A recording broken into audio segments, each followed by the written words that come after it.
pode fazer o pedido de restituição de bem apreendido.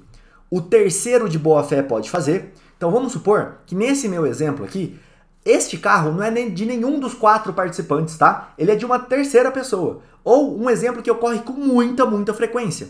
Este carro aqui, ele é de uma empresa, tá? Esse carro ele é financiado, ele não é seu, ou ele é de uma locadora, por exemplo, tá? É um terceiro de boa-fé. Principalmente em carros financiados acontece muito. Mas vamos supor que esse carro era locado, por exemplo, ele é de um terceiro de boa-fé. Essa locadora pode pedir a restituição desse carro que foi apreendido? Pode, tá? Ela pode sim. O imputado, ou na verdade o réu aqui, vamos dizer assim, vou até trocar aqui, ó, que depois o pessoal tem acesso a esse mapa mental. O réu pode fazer o pedido, tá? Ele pode requerer a devolução de bens para ele, e você vai ver, até um exemplo que eu vou dar aqui bem interessante, que é um exemplo quando tem arma apreendida, tá? Eu tenho uma arma, ela foi apreendida, eu utilizei ela para cometer um crime. Posso pedir a devolução dessa arma? Essa é uma das perguntas que eu vou responder aqui durante essa nossa aula, tá? E a vítima, tá? A vítima pode pedir a restituição de bens também. E aqui eu vou dar um exemplo para vocês que eu já trouxe, ó. Imagina um roubo de um celular, devidamente documentada a apreensão e avaliado o bem. Então, houve o roubo de um celular. A polícia foi, prendeu em flagrante o sujeito e apreendeu o celular. Quando ela faz a apreensão desse celular, ela tem que documentar no inquérito policial. Então, quando você é advogado tá atuando, chegou lá no inquérito policial, vamos supor que aqui você está atuando pela vítima até. O que você tem que certificar? Se houve o documento de apreensão desse celular. Isso precisa estar certificado. E mesma coisa com o réu, tá? Precisa verificar se eles fizeram esse documento de apreensão do celular, constando a marca, se possível, constando aquele código que tem, que é único e exclusivo do celular, tá? Eu não lembro agora, acho que é ESM ou ISM, alguma coisa assim, que é o código que é um código exclusivo do celular. Ou seja, todas as características daquele aparelho. E aí vem uma coisa muito importante para você prestar atenção, falando sobre a apreensão aqui, que é a avaliação do bem. Quanto que a polícia avaliou aquele bem que foi apreendido e se ela avaliou corretamente, tá? Presta atenção nisso, para que futuramente, MEI, obrigado, Dr. Ricardo, exatamente, é o MEI. Não é a Ireli não, é o MEI mesmo. Isso, e-mail, começa com I, exato, obrigado. Dr. Carlos também, sempre comparecendo aí, tava com a gente lá. E-mail, verdade, não é MEI, é e-mail. Valeu, brigadão, é isso aí mesmo. Bom, então vamos lá. É muito importante que vocês verifiquem se essas coisas constaram, porque depois precisa ser feita a devolução, tá? Eu mesmo fui furtado há um tempo atrás. Quebraram o vidro do meu carro e furtaram o meu MacBook Pro, furtaram o meu iPad, furtaram várias coisas da Mac que eu tinha dentro do carro. Tive um prejuízo assim de 50 mil reais, para você ter ideia. Furtaram o meu carro. O que eu tive que fazer? Ir na polícia e fazer um boletim de ocorrência. Mas para que eu pudesse ter a chance de recuperar esse bem algum dia, eu precisei informar todos esses códigos, levar nota fiscal, ter tudo bonitinho, para eu provar que eu sou a vítima e tenho essas notas fiscais, tá? Beleza, então, no exemplo aqui do nosso roubo, a polícia, o que ela precisa fazer para devolver esse celular para a vítima? Ela precisa, então, fazer o documento de apreensão e o documento de avaliação do bem. Quanto que custava aquele celular? Feito isso, já está liberado. O celular não tem mais interesse para o processo. Ele não tendo mais interesse para o processo, ele pode ser restituído para a vítima.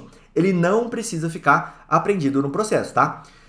Não há mais nenhuma necessidade processual de permanecer constrangido e tampouco é um objeto cujo fabrico, alienação, uso, porte ou detenção constitua fato ilícito. Eu vou falar um pouquinho mais sobre esses tempos aqui. Legal sua pergunta aqui, Gilmária, né? Eu acabei de ver aqui quanto tempo ele pode ficar apreendido esse bem, a gente também vai falar sobre isso, tá?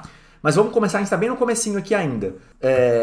Bom, o que a gente está falando então aqui é sobre essas partes. Essa parte final aqui, ó, eu já vou falar já com vocês, tá? Então, despreza um pouquinho essa parte final aqui, falando que ele não é produto, objeto de alienação. Isso aqui a gente já vai falar no próximo tópico, só que estou querendo dar um exemplo aqui da vítima.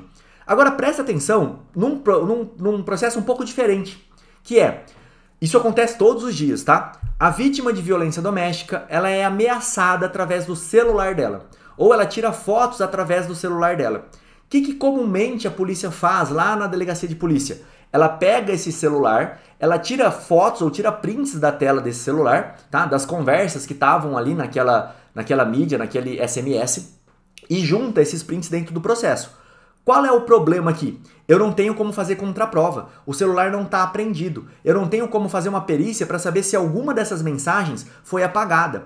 E aqui a gente tem que tomar cuidado, tá? Porque principalmente nesse exemplo que eu estou te dando, violência doméstica, a gente vai ter, quando atua pelo réu, vários problemas aqui. Primeiro deles, todo mundo vai querer fazer o processo de afogadilho. Ninguém vai querer fazer a prova como se fosse um homicídio, porque vai falar, ah não, esse crime aqui de ameaça, a pena é muito pequena, não vai dar nada, então eu não vou fazer uma prova muito elaborada. Pra que fazer perícia no celular da vítima? Pra que eu preciso restringir a vítima de ter acesso ao aparelho dela, já que ela já foi vítima, eu ainda não sei porque não terminou o processo, mas já que ela foi vítima de uma ameaça, inclusive, né? Eu vou prejudicar a vítima. Infelizmente, se essa ameaça está dentro do celular dela e eu, como advogado do réu, quero fazer uma perícia para saber, por exemplo, se não houve mensagens apagadas, se não houve SMS deletado, quero ter acesso ao log desse celular. Se meu cliente fala para mim, olha, realmente houve esse SMS que ela está falando, mas antes disso tiveram várias mensagens dela para mim. E ela me ameaçou da mesma forma, eu só retruquei na mesma moeda. Então eu preciso conseguir fazer a perícia nesse celular para saber se foi apagado. Se o réu tem no celular dele, por exemplo, eu vou precisar apresentar esse celular. Ou vou precisar ficar com esse celular comigo, mas à disposição da justiça para quando ela quiser ter acesso, ela possa ter acesso a esse celular, tá? Isso nunca é feito.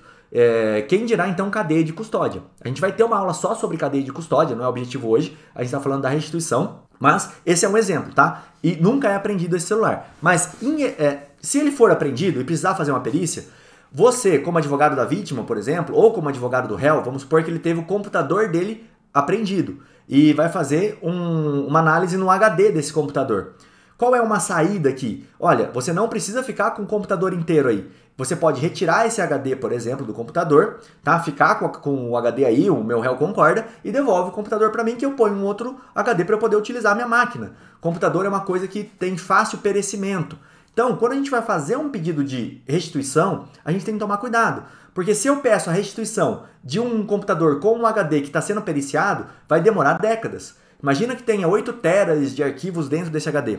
Provavelmente esse HD nunca vai ser devolvido para o teu cliente. Mas é melhor ele tomar um prejuízo ali, dependendo do HD de 500, 600 reais, do que do computador inteiro. Então tem como a gente fazer esses pedidos aqui, tá? A gente estava falando especificamente da vítima, de pedir a devolução aqui para a vítima.